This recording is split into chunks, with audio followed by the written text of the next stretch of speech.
අද වීඩියෝ එකෙන් කතා කරමු Gameloop එකේ තියෙන settings කොහොමද අපේ PC එකට ගැලපෙන විදිහට හදාගන්නේ කියලා.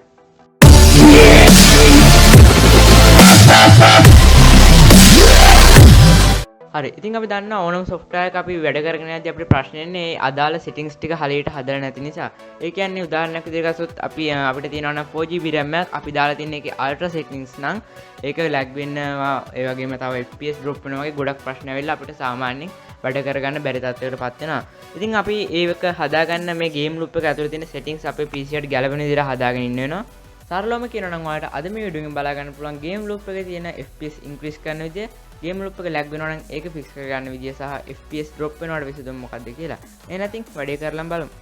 හරි. මම ඔයාලට මුලින්ම පෙන්නන්නම් අපේ loan PC එක හදාගන්න ඕනේ settings preset එක. හරි. menu icon එකට යන්න. ඊළඟ මෙතන තියෙන settings යටතට යන්න. දැන් මෙතන තියෙන basic engine model game account එක මෙතන engine යටතට ගිහිල්ලා මෙතන open gl කියන එක දෙන්න.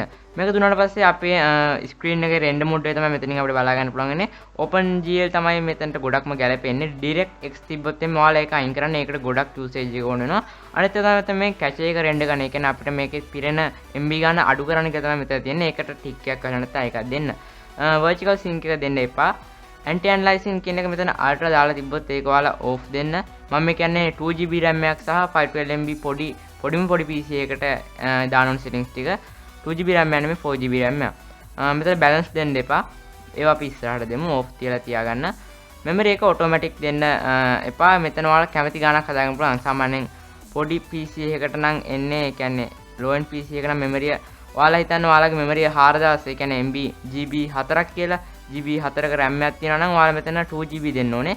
එතකොට තමයි ඔයාගේ එක භාගයක් Gameloop එකකට සහ අනිත් භාගය PC එකෙත් ගන්නට යූස් වෙන්නේ. process එක ඔයාලා automatic තියලා තියන්න. resolution එක අතින් ගත්තොත් ඒකත් ඔයාලා ගොඩක්ම අඩු කරලා තියන්න. 1024x570 කියන එක තියලා තියන්න. screen DPI එකත් අඩු කරලා තියන්න. මේකෙන් ඔයාලගේ පොඩ අර blur ගතිය වගේ දේවල් හරියනවා. audio channel ඒවා නම් මුකුත් හදන්න දෙයක් නැහැ. දාලා ඔයාලට save දෙන්න පුළුවන්. ඊට පස්සේ ඔයාලගෙන් මම නම් තියලා තියෙන 1024 තමයි reset කරන්න කියලායි message එකක් Gameloop එකෙන්. ඊට පස්සේ Gameloop එක restart කරලා පස්සේ settings ටික apply වෙනවා. ඉතින් ඒ settings හරහා අපිට පුළුවන් Gameloop එකේ low end PC එකට settings හදාගන්න ඒ ක්‍රමය හරහා. දැන් අපි බලමු high end PC එකට කොහොමද හදාගන්නේ කියලා. ඔයාලට සාමාන්‍ය විදිහට settings යන්න තියෙන්නේ. මෙතන engine එක ඔයාලා auto තියලා තියන්න. vertical sync on කරලා debugging මෙතන දෙන්න. ඉතින් අපි FPS ගැන කතා කරේ නැහැ කලින්. ඒක ඉස්සරහට කතා කරමු. anti aliasing ඔයාලා මෙතන ultra දාලා තියන්න එපා. balance දාලා තියන්න. ඒක ගොඩක් ගැලපෙනවා. memory එක automatic දාලා තියන්න.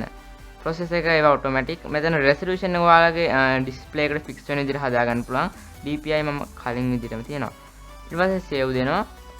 දැන් අපි බලමු කොහොමද අපේ low end PC එකට අදාළ වෙන විදිහට FPS එක හදාගන්න කියලා. ඉතින් ඔයාලා වීඩියෝ එකට අලුත් නම් කිසිම දෙයක් tech ගැන දන්නේ නැත්නම් FPS කියන්නේ අපි සාමාන්‍යයෙන් ගේම් එකක් ගහද්දී ඒකේ තියෙන ෆ්ලීට් ගතිය, ඒ කියන්නේ ස්මූත් ගතිය අඩු වෙන FPS ගන්න අඩු වෙන ස්මූත් ගතිය අඩුයි සහ අපේ RAM එක යූස් වෙනවා අඩුයි. ස්මූත් එක වැඩි වෙන ඒ කියන්නේ FPS වැඩි වෙන RAM එක යූස් වෙනවා වැඩි සහ අපිට ස්මූත් එකේ ප්ලේ කරගන්න පුළුවන්. ඉතින් FPS වැඩි වෙන තරමට තමයි අපිට ගොඩක් හොඳට ප්ලේ කරගන්න පුළුවන් වෙන්නේ. දැන් බලමු කොහොමද low end PC එකට අදාළ FPS ගන්න හදාගන්නේ කියලා. මෙතන ඔයාලා engine යන්න නැතුව game යන්න. ඊට පස්සේ මෙතන තියෙනවා පොඩි යටට ගියාට පස්සේ FPS කියලා. මෙතන ඔයාලට පේන තියෙන warning එකක් දීලා තිනවා පොඩි details එකක් FPS ගැන. default තියන්න. default තිබ්බාම අපිට ඔයාගේ PC එකට අදාළ සාමාන්‍යයෙන් ගැලපෙන FPS ගන්න මේ Gameloop එකෙන් auto මල්ල ගන්නවා. එහෙම නැත්නම් 30 FPS වගේ තියන්න. 30 FPS තමයි ගොඩක්ම low end PC වලට ගැලපෙන්නේ. ඔයාලගේ වෙන ගානක් තියෙනවා නම් ඊටත් වැඩිය අඩුයි නම් default තියලා තියන්න. ඊට පස්සේ අපි කතා කරමු low end PC එකට එන graphic quality එක ගැන. මෙතන automatic කියන්නේ smooth හරි balanced හරි කියන එක තමයි. ඒක ගොඩක් වෙලාවට අපි හිතමු PUBG වගේ එකක් ගහනවා නම් අපේ ගොඩක් pin එක හොඳයි නම් balanced වලට auto වැටෙනවා. ආයි pin එක හොඳ නැත්නම් smooth වගේ වැටෙනවා. ඒ නිසා ඔයාලා මෙතන smooth දාලා තියන්න. මෙන්න මෙතන game definition එක SDද FHDද කියලා දෙනවා. 2K දාන්න යන්න එපා. ඒක ගොඩක්ම අමාරුයි. SD දාලා තියන්න එපා. මොකද කිව්වොත් අපි මේ තාම කතා කරන්නේ low end PC එකක් ගැන නිසා. SD දාලා තියන්න. මම දාලා තියන්නේ game එක record කරලා දින SD තමයි play කරද්දි විතරයි SD දාන්නේ. SD දාලා තියන්න low end PC එකේ. ඉතින් මේ විදිහට අපිට game එක ඇතුලේ තියෙන settings මේ විදිහට හදාගන්න. ඕන දැන් අපි බලමු high end PC එකට ගැලපෙන විදිහට game settings හදාගන්න කියලා. ඉතින් මෙතන HD කියන එක ඔයාලා දාන්න ඕන high end PC එක ගන්න. මෙතන මේ ඔයාලට වෙන නැති මේක ගොඩක්ම ගැලපෙන්නේ GTX 660ට වඩා වැඩි ග්‍රැෆික් කාඩ් වලට කියලා තියෙනවා. ඔයාලට තියෙන්නේ GTX 460 560 වගේ නම් මේක දාන්න යන්න එපා. SD 720 දාලා තියන්න. මම දැන් මේක දාලා තියෙනවා. ඒක තමයි ඔයාලට තියෙනවා GTX 660 හරි 560 හරි වගේ එකක්. ඒක රෙකෝඩ් තව මොන හරි බෑග්ග්‍රවුන්ඩ් ඇප් එකක් පාවිච්චි වෙද්දී මේ ගේම් එක ගහනවා නම් SD දාලා තියන්න. නැත්නම් ඔයා ගේම් ලූප් එක විතරක් ඔන් කරන් ඉන්නවා නම් HD දාලා තියන්න. 2K නම් දාන්න යන්න එපා. ඒකට 1060 වල GTX 660ට වඩා 1060ට වඩා වැඩියක් ඕනේ කියනවා.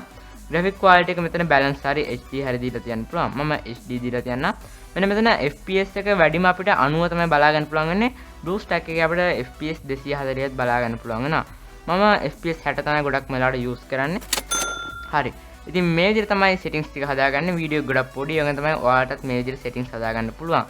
ඉතින් යාළුවනේ ඔයාලා දැක්ක ඇති ගොඩක්ම උනේ අර low end PC වල අදාළ settings වල තියෙන දේවල් අඩු කරා සහ අපේ high end PC එකකදී දාන settings ටික වැඩි කරපු එක තමයි කරේ. මේ settings ටික තමයි අපිට ඉතින් හදාගන්න තියෙන්නේ. වැඩි විස්තරයක් නැහැ. එහෙනම් subscribe කරලා නැති නම් subscribe කරලා එකතු වෙන්න මේ වගේ වැදගත් වීඩියෝ ඉස්සරහට බලා ගන්න. හැමෝටම good bye. තාක්ෂණික වීඩියෝ සමගින් ඊළඟට හම්බෙමු.